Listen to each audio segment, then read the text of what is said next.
So welcome to the Thursday Q&A here on the Enduring Word YouTube channel. We're going to start with a little bit of background information, behind the scenes, if you will. So David, we have an important announcement. What's going on with Enduring Word?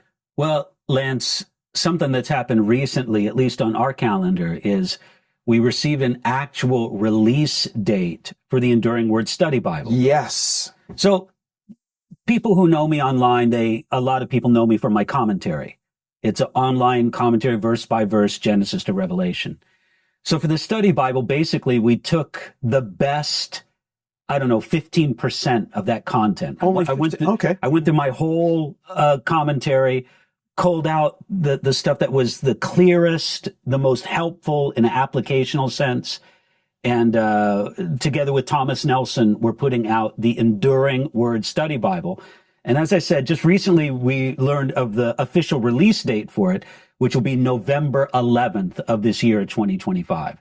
That also means that it's now available for pre-order. Oh, wonderful. And will be available for pre-order, of course, until it's released on November 11th. So, hey, I hope people will find it helpful. I hope people will find it useful. Which kind of means, I guess, I hope people will buy it. They can't find it useful until they buy it. That's right. Yeah. So I hope it sells well. I hope people find it useful. I would just say if people like study Bibles, yeah, I think this will be a very good and helpful one for a lot of people. Because honestly, a lot of people find my commentary helpful. Yeah. Not everybody. Commentaries Everybody I talk to does. That's right. Well, but you know how it is, Lance. Commentaries are very individual. They thing. are. You'll read a commentary of something somebody else will like, a particular art. Yeah. Look, Matthew Henry. No. I don't get, I don't. Yeah. Nope.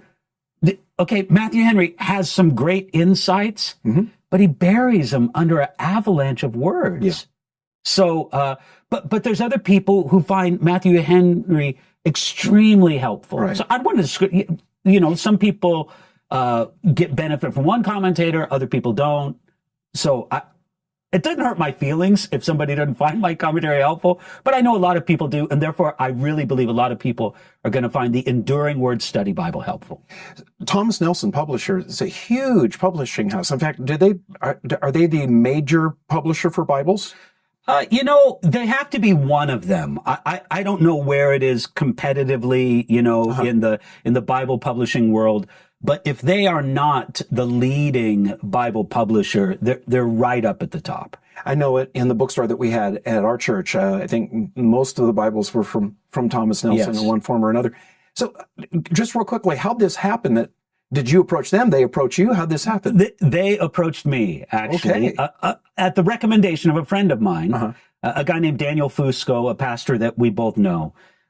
He was talking with the Bible publisher of Thomas Nelson and said, hey, if you want a good study Bible, you should talk to David Guzik. And so they reached out to me and we talked about it. And Lance, the mind-blowing thing, this is all new to me, this whole idea of publishing a study Bible through a major publisher. But it's going to be 3 years from the time I first started talking to Thomas Nelson and really started working on it to the time when it's actually published. So I remember our trip to Saudi Arabia. That's right. When we went to go see the real Mount Sinai, the four board members of Enduring Word. Yes. And every moment that you had that wasn't seeing something, some site, you were in the airplane, you were in the back of our vehicles as we were driving to places. Some four-wheel drive out in the middle of your laptop, a Saudi Arabian bouncing around. Yes. If David had to reduce his overall commentary down to be able to fit into the study Bible. And so every moment he was, I have multiple pictures of David on his laptop in the airplane, in the back of cars, in hotel rooms, typing away on his computer. That was a lot of work to take my commentary and boil it down both for the study notes, special application points, some feature articles, introductions to each book of the Bible. I worked on all of that over about 8 or 9 month process. And man, I worked hard on that for those 8 or 9 months. I can give testimony to that. Now, how many, so Bibles come in so many different formats, the same text, but in different formats. Thomas Nelson's going to do how many, at this point, how many do we have that we're looking at people could pre-order? Well, how many different formats or such? Yeah. Well, there's a bonded leather edition in black. Then there's a, imitation leather, which they say is really super good quality. Okay. That'll come out either in brown or like in a purplish kind of thing. You can get that with thumb index or without. And then there's also going to be a hardcover version. That'll be the least expensive version of the Enduring Word Study Bible. Okay. But it will also be available on Kindle. So in electric, fantastic. I think Kindle's some kind of electric format, electronic format. Right. So that, people get it in the ebook form as well. Wonderful. And where can they pre-order? We right now are recommending people go to christianbook.com. Okay. There's a link to it on the Enduring Word website. So if you go to the Enduring Word website, enduringword.com, probably in one of our sidebar notices, you'll see a link to the study Bible. And we show people how to order it really easily. Christianbook.com right now seems to have not only the best inventory of what they have, but then also they're giving discounts that we haven't seen from other sellers. Great. Fantastic. So maybe later on, closer to publication date, Amazon will be a good place to order it. But right now, we're recommending people go to christianbook.com.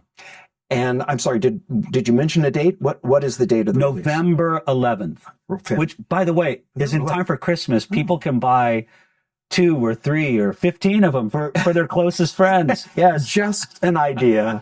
Just an idea. So 11/11 right is when Veterans Day. Yeah. Oh, okay. I have no idea how that day got picked. Oh, fantastic. Anyway. Great. Wonderful. All right. Any other behind the scenes news that we want to share with folks? What do you have on your calendar coming up? Lance, this summer is an extremely busy travel summer, more than usual for me. So I'll be going to Germany, the Philippines, and Sweden this summer. And one trip will be 3 weeks. The other trip will be 2 weeks. We've also got some vacation time in there that I'm pretty happy about. You need it. Yeah, we're going to be taking the family on a vacation. But it'll be a very busy travel summer. And in addition to that, I will be teaching, as I have done the last many years, a week of family camp at Forest Home Camp here in Southern California. Okay. I've done that every year for the past several years. I'm going to do it again in 2026.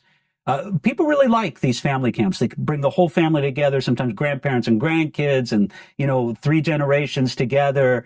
And I teach the evening sessions there at that family camp. So that'll be another thing on the calendar. So it's a little bit daunting. I'm leaving this coming Sunday for Germany and the Philippines. Okay, 3 weeks. And yes, 3 weeks.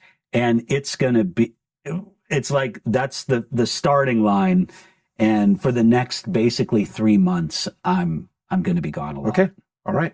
Well, and that's why we're doing these, what we call live recordings, because there are times when David is unable to do the live Q&A on Thursdays. So we're dealing today with some questions that have already come in on the comments and have been emailed to us. Hey, let me say one thing, though, before you get to that. Sure. So with all this travel I'm doing, I like to do the Q&As from the road when I can. When you can. Just do it from my phone. Right. But, the conditions, sometimes I'm on an airplane doing that. Nope. Sometimes the Wi-Fi or the other things aren't good. That's why I'm glad we're recording this. I think people appreciate seeing you when you're out and around the world when you can. But again, sometimes just there's no net or you're in the air. So send in your questions on the comment on this. Email them to us at info@enduringword.com, and we'll collect those and we'll try to answer them when we do these live recordings for the Q&A. All right. By the way, so you're going on vacation. Yeah. I've got some vacation time in July. What would you like to tell everybody what hotel you're going to be staying at so that they can come visit you? We're not staying in a hotel, but an Airbnb. And no, you do not want to do that. No. Look, I love meeting people, but But it's vacation. Yeah, that's right. Yeah, that's right. All right, David, our first question for today is, What do you do when you feel like your love for God is fading? This comes from Maria Lopez. She says, sometimes I feel like my passion for God isn't what it used to be. I feel distant and disconnected, not just from God, but from even wanting Him. How can I reignite my love for God, and how do I keep my heart in a place of devotion? That's a great question. Who submitted that? Maria. Maria. Yeah. The first thing I would say to Maria, Lance, is don't overreact. I mean, to use some verbiage from our youth, we'd say, don't freak out. The connection that we sense with God in our relationship with Him, just like most every relationship we have with another person, God is a person. He's a real person that we can have relationship with and interact with. Just because of the variations in who we are, our own times of life, stresses, times of blessing, times of difficulty in our life, how we're doing physically. All of these have an impact on how we connect with other people relationally. I understand the feeling that Maria's talking about. It's like, man, I don't feel as connected with God as I did a couple weeks ago or a year ago. And Lance, that can be a very disconcerting feeling, and it's worthy of investigation, but it's not something to react with immediate like panic, because we shouldn't do that with any of the relationships in our life. You know, in a marriage relationship, the husband and wife are not going to be riding together on this all-time high of flushed, feverish feeling their entire married life. They're not? Well, yeah, I know for you and Lynn, it's been like that. But, you know, there's just going to be sort of a very natural ebb and flow. That's not to say that there's not some things that Maria and we all should be doing. But I think that we can overreact to how we feel in a relationship with God instead of just resting in His love, in His care for us. You know, Lance, it's always worth reminding ourselves, the core of the Christian life is never what I do for God or how I feel about God. The core of the Christian life is what God has done for me in Jesus Christ. Now, what I do for God has a place, and I think even how I feel about God has a place, but that's not the core. The core is what God has done for me in the person and work of Jesus Christ. Now, if Maria's in that place where she really needs to build relationship with God, go deeper in relationship with God, I think people tend to overcomplicate this. How do we build relationship with anybody, with any person? Well, you spend time with them. You listen to them. You speak to them. You hang out with others who also like that person. You just give more of a focus. You sort of decide to think about them more. You do things with them and for them. And all of those have a sense of application in our relationship with God. If we want to listen to God, how do we do it? First and foremost, we do it by reading the Word. You know, the Bible is where God authoritatively, and we always know that God is speaking when we read the Bible. But there's also times just in prayer where we come and just wait before the Lord and honor Him and worship Him. We speak to God, we listen to God. We spend time focused upon Him. These are things that we would do in any relationship that we wanted to build with another person. And I think we could just practically do these in our relationship with God. So Lance, those are some of the thoughts on my mind. What do you think of Maria's question? How do you kind of pass it through your mind? Very much as you have. It's a relationship, and any relationship is going to go through seasons where you feel the relationship, and other times where you don't. It doesn't change the fact that you're in still relationship with them. And I think the analogy to marriage or any friendship really is. Yes, I think it's easy for Christians to look back on the first days and the passion that they had because everything was new. You were coming into this new relationship, and it was so vibrant and real and intense. And then as time goes by, you settle into it, very much like a marriage. The reality is, though, that the relationship doesn't change. I love a term that you and I picked up years ago from a book. There's a difference between relationship and fellowship. Relationship doesn't change, but the fellowship, the intensity of the fellowship, the sense of connection with someone, can grow or diminish over time. It doesn't change the relationship. Right. I have a son. That's our relationship. That will not change. But we are not in fellowship for the simple reason that he's living in Washington State, and I'm here in Southern California. Right. So when we connect, when we're together, we're in fellowship. But we're not, and the relationship doesn't change, but the fellowship does. And I think that just keeping that in mind is a good way to process our relationship with the Lord. There's one further thing that I would do when it comes to a person's relationship with God, and that's simply the recognition that we can live all of our life with the recognition of the presence of God in the midst of it. Yes. You know, God isn't somebody that we visit for an hour or hour and a half on Sunday when we go to church. Right. You know, he's with us all the time.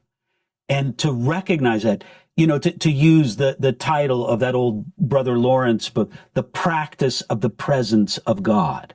That's something also that can really breathe some freshness in our relationship with God. Yeah, that's the real difference between our relationship with God and all others. Yes. While we can't be in fellowship with certain people because of something like distance, the reality of the potential for intimate fellowship with God is always there, because he is the most intimate person that we are in relationship with. And there is such a thing as a maturing of relationship. Yes. That doesn't have to run on the red hot fumes of high feeling, where there's a trust, a confidence, and say, Lord, I love you. I know you love me. I know you care for me. As you help me and as you empower me, I am committed to you.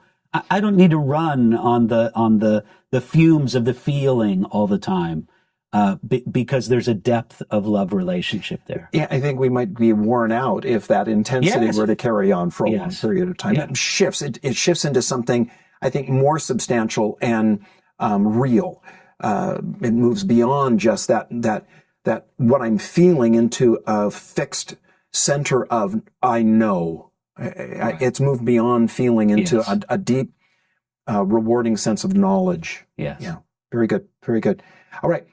This one is from a poll, actually, that you referred to. And the question is, are people sinful by nature? Yes. But there's an interesting theological caveat that I would bring up to that, or at least question. Mm-hmm. And maybe we could discuss this a little bit. We're doing this cold. We haven't discussed this before. We have not. We don't have notes to refer to here. Okay, I do believe that we are born sinful by nature. I believe that that's a biblical truth that's put forth in many different ways. One simple way that Paul explains it is the fact that we're subject to death shows that we are born sinners. Listen, I don't mean to speak in a way that would cause, pain or to use a sometimes overused word, trauma, to someone who's had that pain of losing an infant child. But the fact that children are subject to death, even newborn children, shows that in some way they are under sin. So we're born with a sinful nature, inherited from our first parents, Adam and Eve. The only exception to that in all of humanity would be, of course, Adam and Eve, but then, of course, the second Adam, Jesus Christ, who was born without a sin nature. But Lance, I find it interesting, and I'm almost going to just roll this out as a hand grenade because I haven't come prepared with the full scriptural backing to back it up. So let's just talk about the idea. But Lance, there's something to the idea that God does not charge guilt to us based on our sinful nature. Our sinful nature is true. It's a fact, and it's something that is dealt with. I mean, you don't have to teach a child how to sin. You do not. They do it just fine on their own. That's right. They're experts at it. Yes, they are. Yes, they are. So that's all true. But in the scriptures, where God passes judgment or assigns guilt, it's normally on the basis of what people have done, not on their inherited sin nature. So the fact that a person is born with a sin nature doesn't necessarily mean that that becomes the basis by which God will judge them and find them to be guilty. God may say, yes, it's true you're born with a sin nature, and that's the cause of sin, but I will judge you for the sin you commit itself, not for the sinful nature that you inherited. Would you say that that seems to align well with the idea of justice? Yes. Yes. So does God hold more accountable those who sin with greater knowledge? Absolutely. Okay. A little while ago, I saw somebody post something on Twitter or X, and it was something about they kind of coming from a reform perspective were mocking the idea of an age of accountability. Oh, and they wanted, most reformed people are very down on this idea of age accountability. And I answered back. They never replied to my answer, which usually is the case. But I said, okay, let's forget about an age of accountability. Is there a principle of accountability? That some people have more knowledge, some people have more opportunity, and therefore they are more accountable than others. And that might have something to do with age. It might have something to do with mental capacity, but it isn't necessarily fixed to a certain age. And really, Lance, that's how I would say it. I don't believe necessarily in an age of accountability. When a person reaches 10 years of age or 12 years of age or 13 years of age, then they are accountable. I don't think God does it necessarily according to an age on a calendar. But there is a principle of accountability. Well, that's certainly scriptural as well. Yes. And the more a person sins, the more light they have received, the more they will be judged. I think it's James that says, be not many teachers. Yes. The teacher is held to a greater account. Yes. There's the idea. Jesus spoke of those who would have a greater condemnation. That's right. Yeah. That's right. So people are born with a sin nature. Yes. And that comes from the fall, from Adam. Yes, we're all sons of Adam and daughters of Eve. I heard it once said that we were in Adam, so that when he fell, we fell with him. And literally, genetically, we are, in fact, genetically all descendants of Adam and Eve. So let me add one more aspect to that. And this is why I think this is an important truth. Some people might think, well, this is kind of esoteric. It's really not that important. No, I think that not only because it's what the Bible teaches, but as part of our theological understanding, this is important. Because what we believe is that we were made sinners by the work of another man. Yes. It was the work of Adam that made you sinners, that caused us to be born with a sin nature. Okay, well, why is that important? Well, because it's only righteous, only fair, let's say that just fair, whatever word you want to use, for me to be made righteous by the work of another man, if I had been made a sinner by the work of another man. Very good. And to me, that's such an important principle.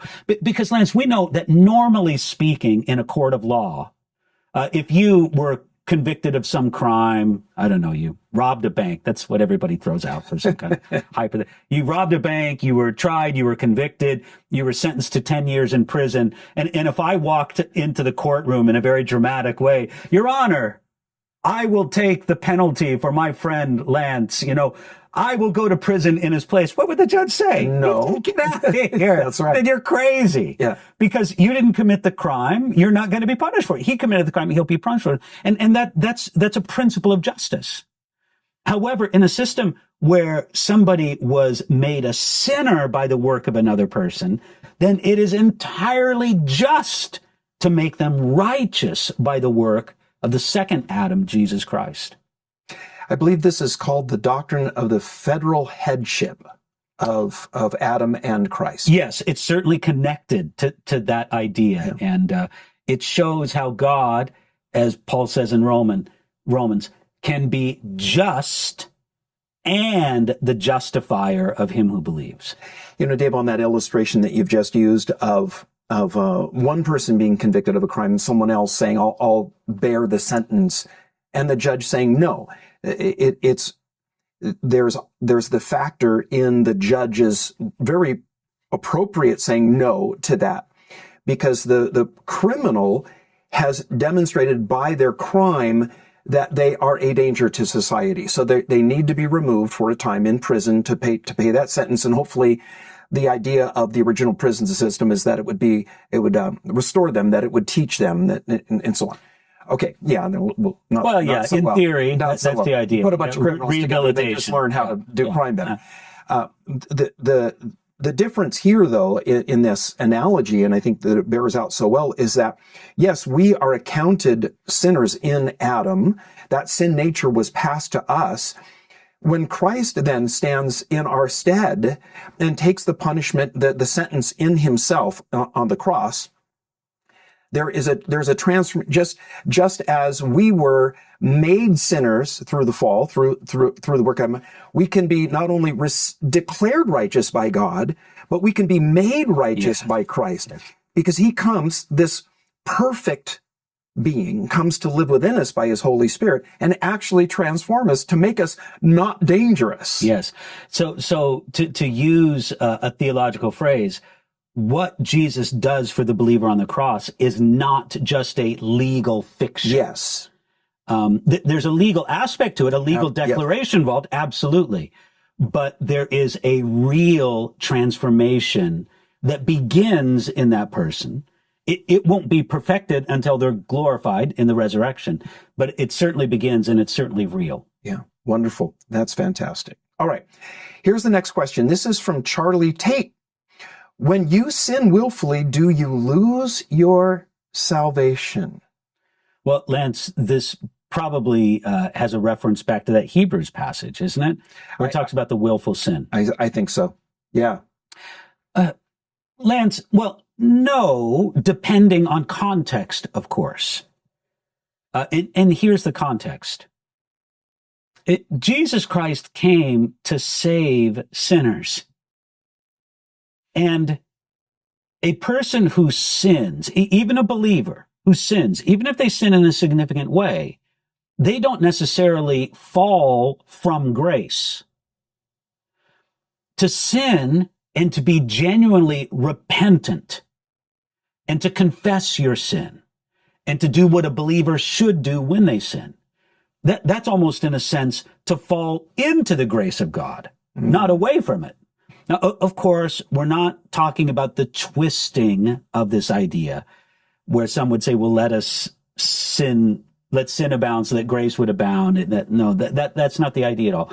But in its essence, it's the rejection of what Jesus has done for us that is the sin that can't be forgiven. And that's really what's spoken of there and warned against there in the Hebrew passage. It's not as if a person can be like, oh, well, I really love Jesus. I'm really walking with the Lord. And then you could say it's sudden or maybe it's gradual. They come to a place where they've sinned in some horrific way. Serial, crimes and such as this. So you just imagine that hypothetical situation. Well, it's not as if there's a place where God says, oh, you've sinned so bad, now I'm going to take away what I've given to you in Jesus Christ.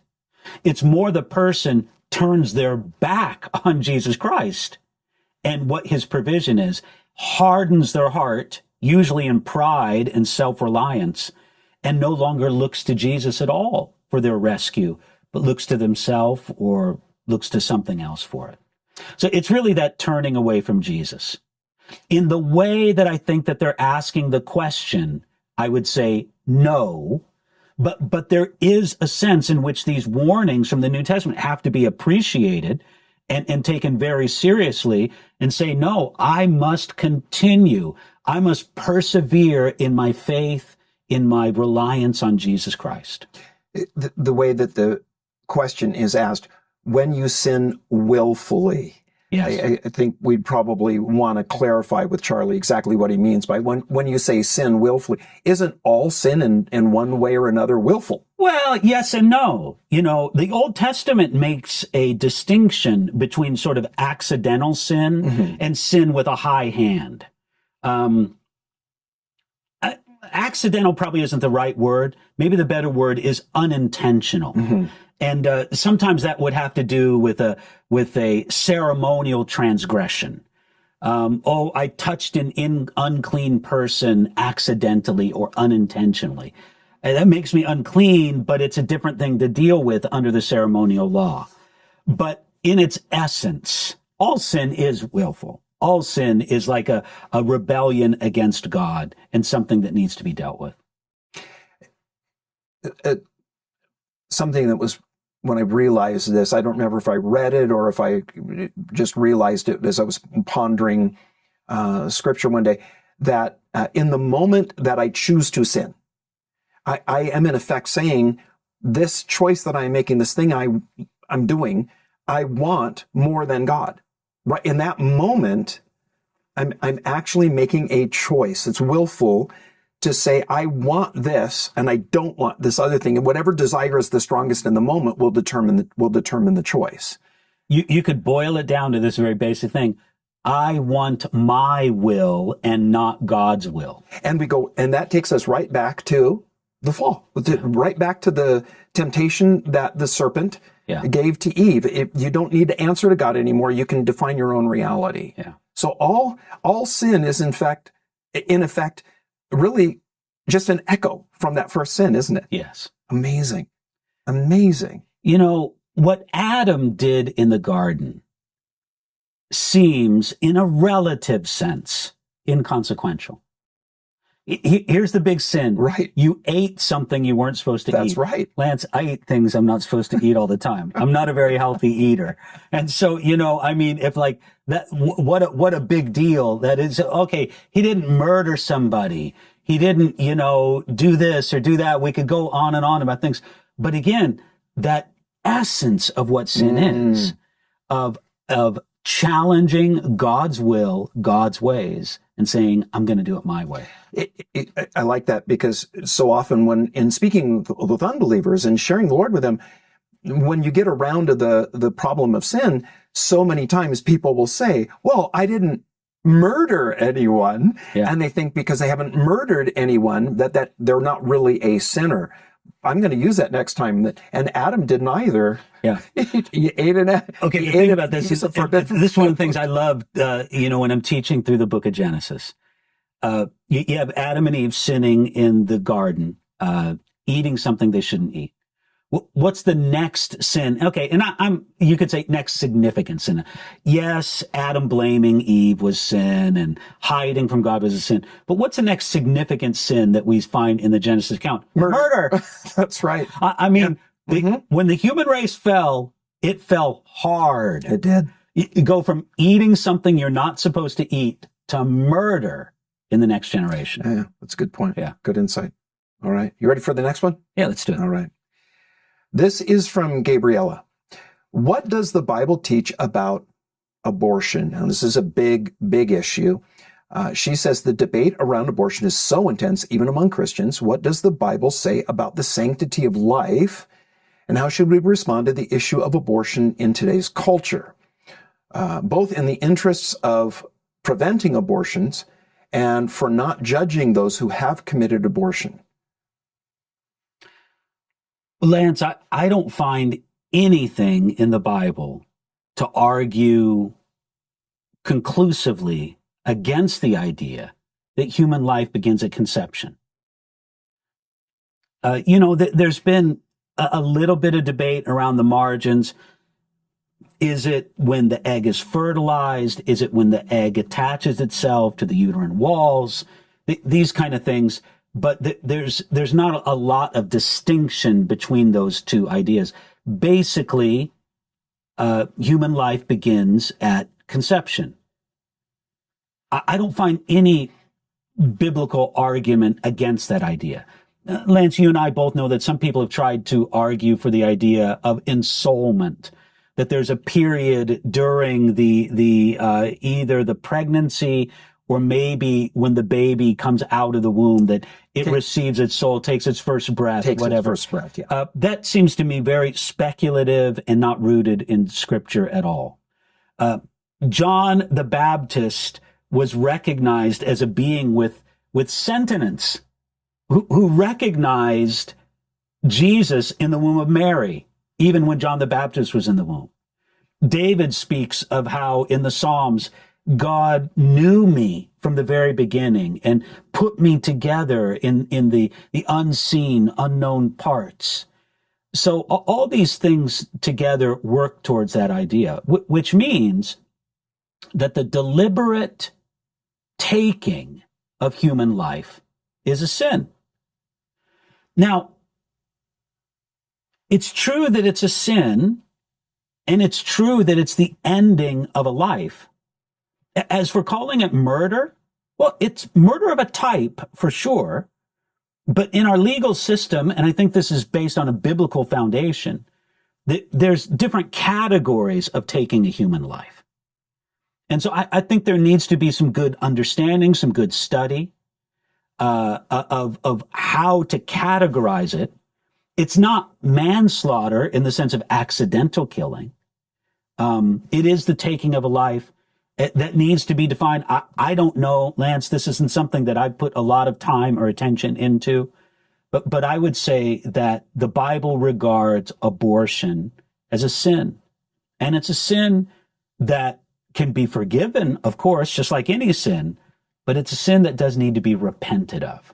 It needs to be understood as sin. I would be fearful for a woman or for a man who had part in an abortion. I would be fearful for the person who committed that sin of abortion, but refused to recognize it and come to God humbly in repentance to be forgiven of it. On the sanctity of life, there is something that Jesus said that I think can weigh heavily into this issue.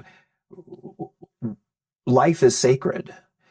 How do we know that? Well, because Jesus said, "You have heard that it is said, 'Do not murder.' I say to you, if you hate your brother, you're guilty of murder." Jesus is moving back even from the act of taking another person's life to a harbored desire to take another person, to be done with them. He says, you're guilty of murder. You've murdered them, he says, in your heart. And you're thus guilty of murder. In other words, if you could get away with it, yes, you'd carry it out. That's how sacred life is. It isn't something that is limited just to the act of taking the life, but wanting to, desiring, harboring that, nurturing that idea. I wish this person wasn't alive.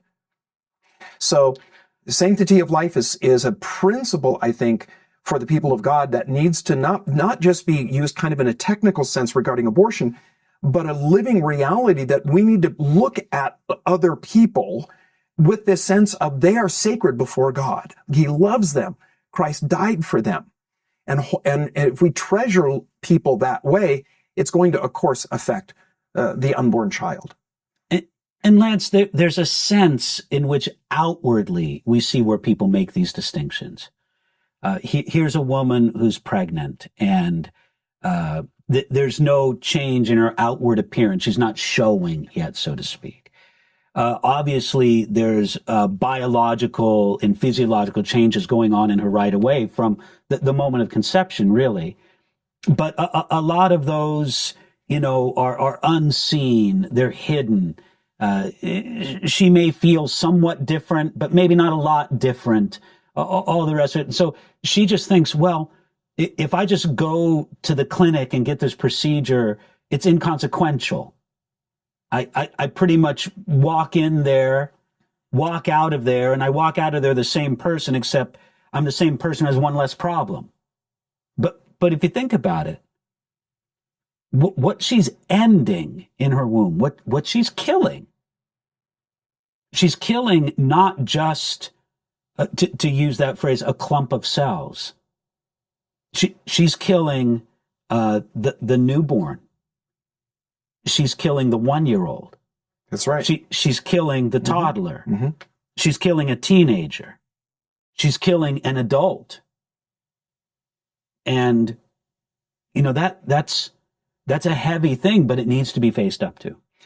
What are you and I, but what we were the moment after conception? All we are, the only difference is time and food. Yeah. And to a certain degree, protection. There is, in fact, nothing biologically about us that we weren't the moment of conception.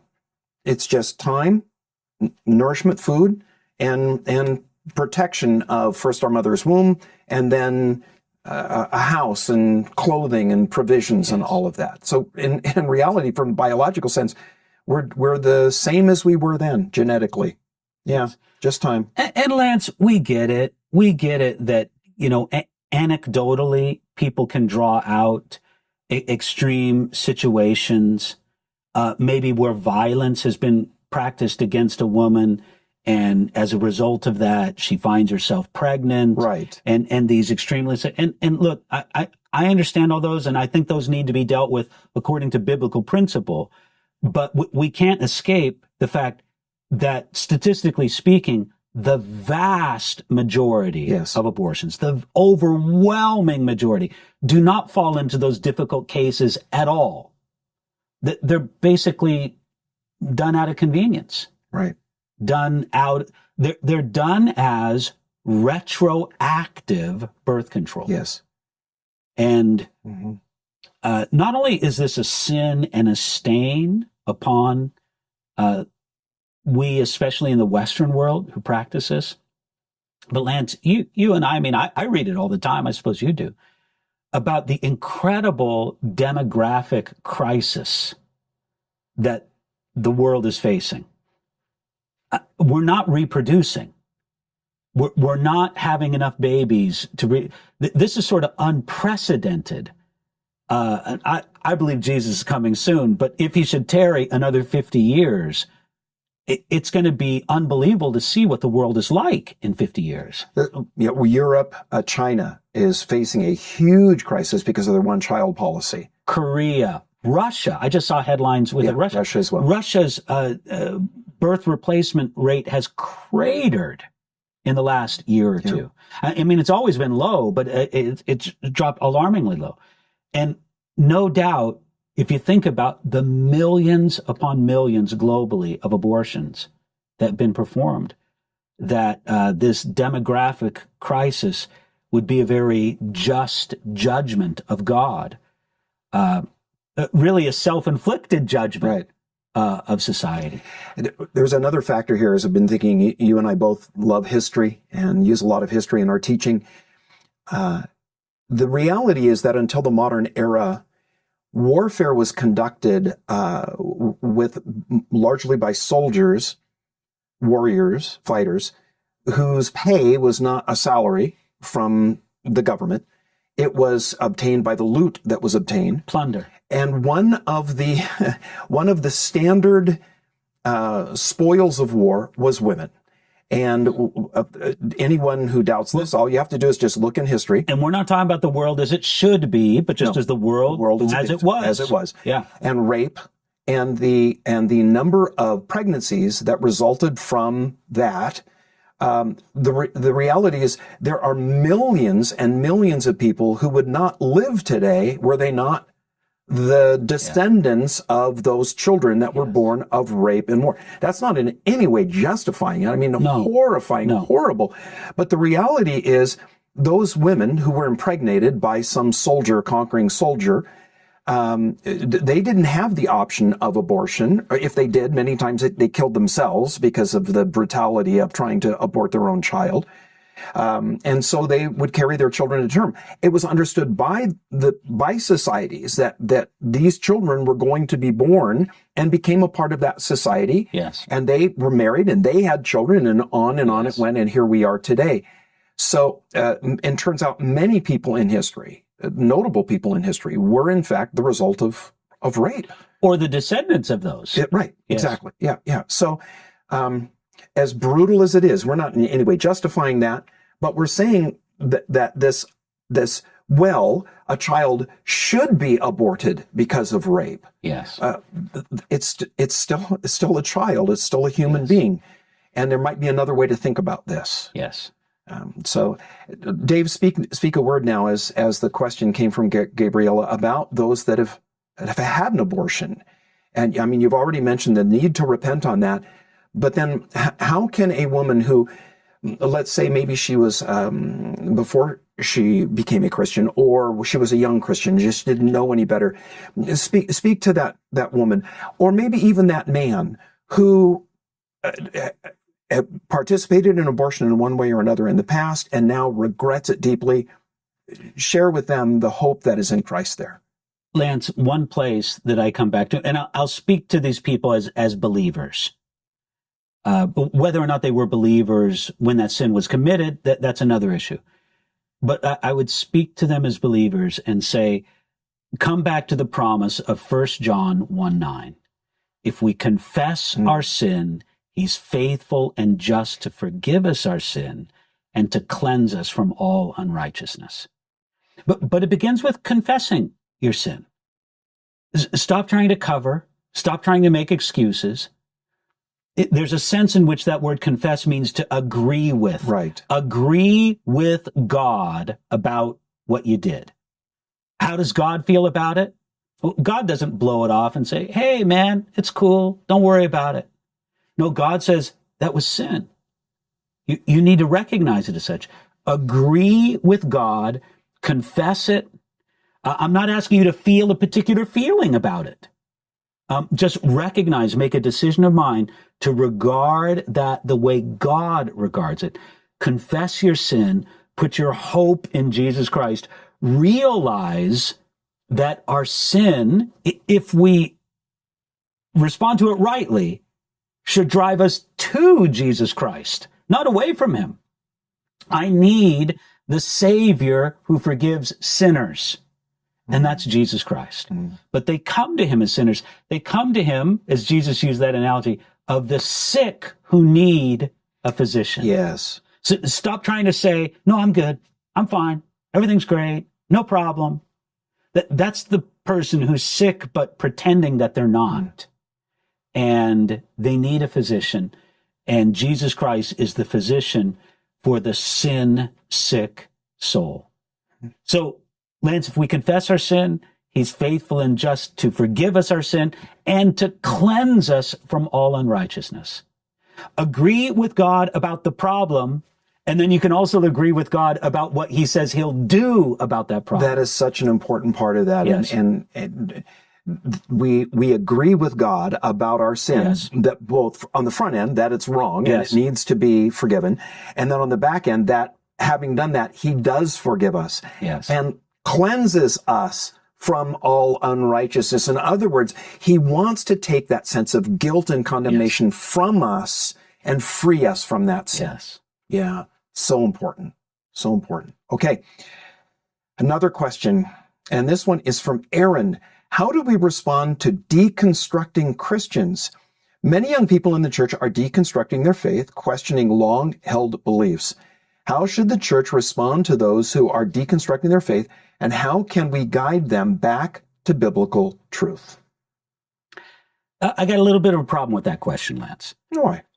Simply because that title, deconstruction, has been applied really broadly. Okay. And so I don't know if I would give the same answer to every situation that somebody says, there's somebody deconstructing their faith here. Well, do me a favor. Do a favor for us all.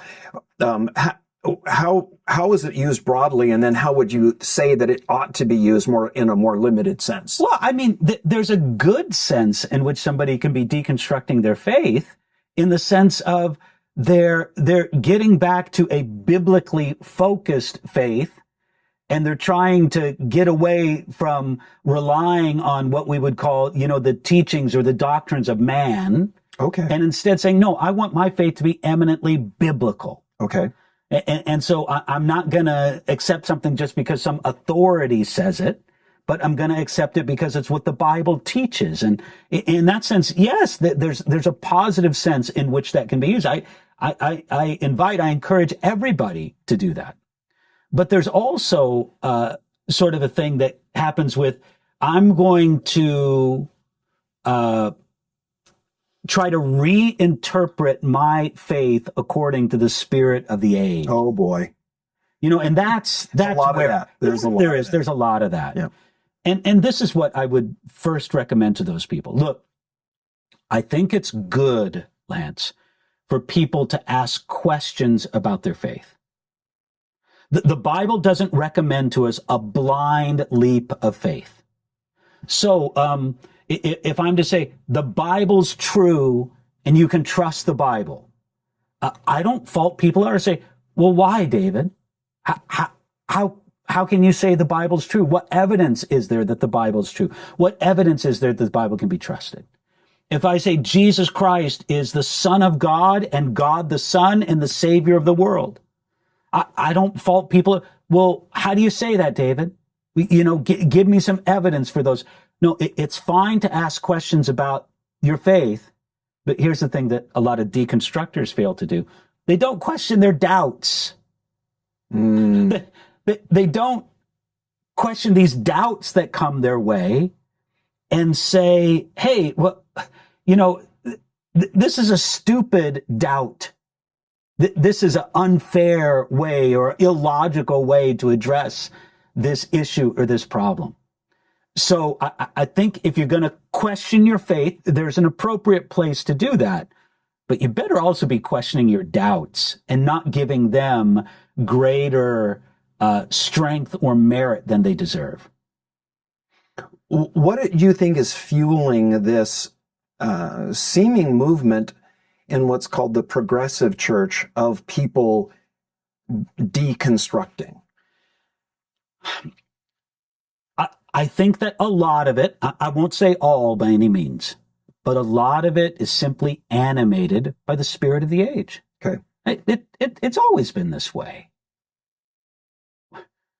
We will not have this man to rule over us. And so I don't want Jesus Christ through his word to rule over me, especially if it makes me feel associated with people I don't like. Okay. I don't like their politics. I don't like their economics. I don't like some of their social policy. I don't want to be identified with people like that. And so I'm either going to try to rework what people have said Jesus said, or I'm going to just deny it altogether.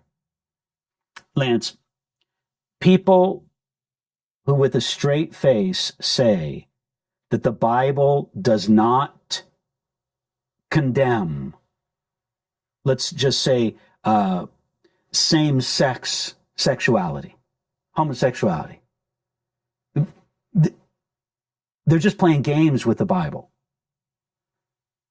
They're allowing the spirit of the age to come in and rework the clear and plain teaching of the Bible. Now, I know people are, well, it's not plain and clear.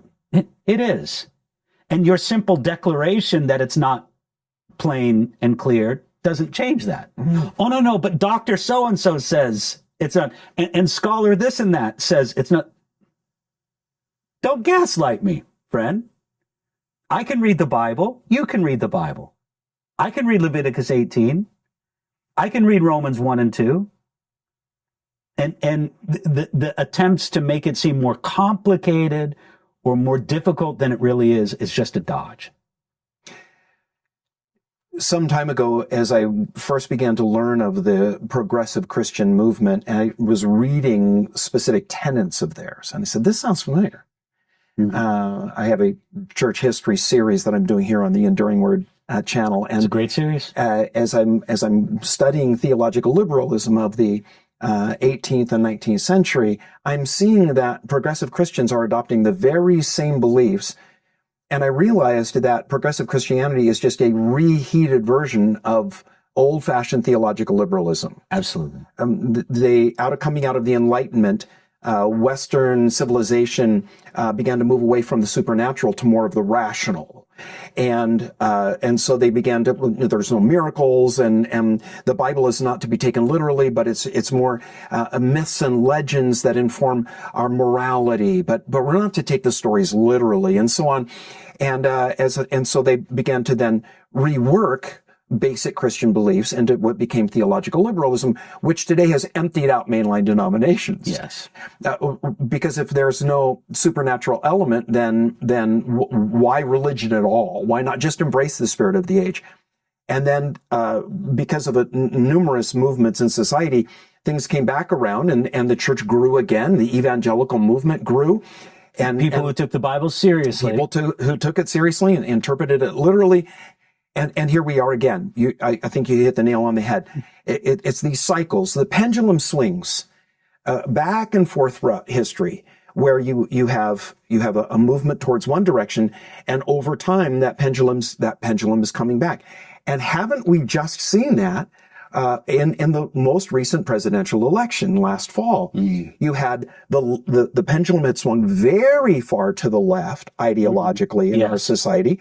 It swung back, and it seems to be swinging back. Now we're hearing Bible sales are at an all-time high. By the way, your study Bible's coming out at a perfect time. Yes.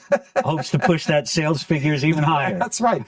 We're hearing that the people, a lot of young adults, especially young men, young single men, coming back to church. And not coming back to the progressive churches, they're coming back to more traditional evangelical churches. There's even been a resurgence in the Roman Catholic Church among the Latin mass. Okay, those more conservative, very conservative Catholics. So there's this resurgence. So the pendulum is swinging, and here's my conviction: it's going to swing again, as it is swinging. It seems very far to the right at this point, ideologically. It's going to swing back, and it's going to be the final swing. It's going to be the swing that takes it into what the Bible describes as the end times. Wow.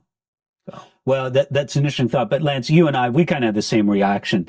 You know, so many of these folks who consider themselves progressive and such like that, they deconstructing and the rest of it, they think that their ideas, that their theology, that there's, oh, it's so bold, it's so, new and fresh. You and I read it, and we just sort of yawn, and we go, don't you know the church worked through all this 100 years ago? Yes. Go read Christianity and Liberalism by 𝐤𝐚𝐬𝐴 and read other books, along that line. It's just, you're just reheating stuff from the past.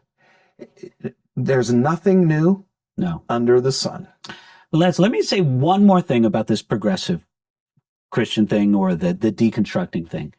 Listen, the last thing in the world I want to discourage anybody about is asking questions. Right. Yes. Man, you have a question. And look, even if your question is hostile, I'll take it. I'll address it. You may not like my answer. Right. But I'll deal with even your hostile questions. But go ahead, ask your questions. There should be a real freedom to see, to discover, to question, to do all that. Absolutely ask your questions. But when I give an answer, or more appropriately say, when the Bible gives you an answer, don't pretend that it's not an answer. You may not like it, and you may say, well, that's not an answer I'll accept, but don't act like it hasn't been answered. The Bible speaks to these things. Yeah, good point. I think that wraps up our time. Thank you so much for joining us for this live recording of the Enduring Word question and answer time on Thursday. We have no idea when this is going to air, but we are airing it at this time because David is either traveling or not able to connect. So send in your questions. We'll take those, we'll compile them, and we'll deal with them in a future episode. Thank you.